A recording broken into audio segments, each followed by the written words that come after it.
ఒకే ఒక్క దెబ్బతో మాల్దీవ్స్ మటాష్ అయిపోయింది. లక్షద్వీప్ లక్కీ హ్యాండ్ అందుకుంది. దీనికి కారణం మన ప్రధానమంత్రి నరేంద్ర మోడీ గారు సోషల్ మీడియాలో లక్షద్వీప్కి వెళ్ళి ఫోటోలు, వీడియోలు షేర్ చేయడమే. దీనికి ప్రధాన కారణం మాల్దీవ్స్కి సంబంధించిన మినిస్టర్లు మన ఇండియాని చీప్గా, తప్పుగా మాట్లాడడమే కాకుండా మన ప్రధానమంత్రి గారిని కూడా తప్పుగా మాట్లాడారు. దీనికి జవాబుగా విత్ ఇన్ 2 డేస్లో మన ఇండియన్స్ మాల్దీవ్స్ని బాయ్కాట్ చేసి అక్కడ బుక్ చేసుకున్న 10,500 room bookings, 5,500 flight tickets cancel చేసుకున్నారు. ఈ దెబ్బతో మాల్దీవ్స్ గవర్నమెంట్ ఆ ముగ్గురు మినిస్టర్లని సస్పెండ్ చేయడమే కాకుండా మన ఇండియాకి చేతులు కట్టుకొని సారీ కూడా చెప్పింది.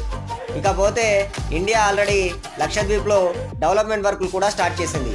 మీరు ఇండియన్ అయితే ఈ వీడియోను ఒక లైక్ చేయండి. అలాగే మీ ఫ్రెండ్స్ కూడా ఈ ఇన్ఫర్మేషన్ షేర్ చేయండి.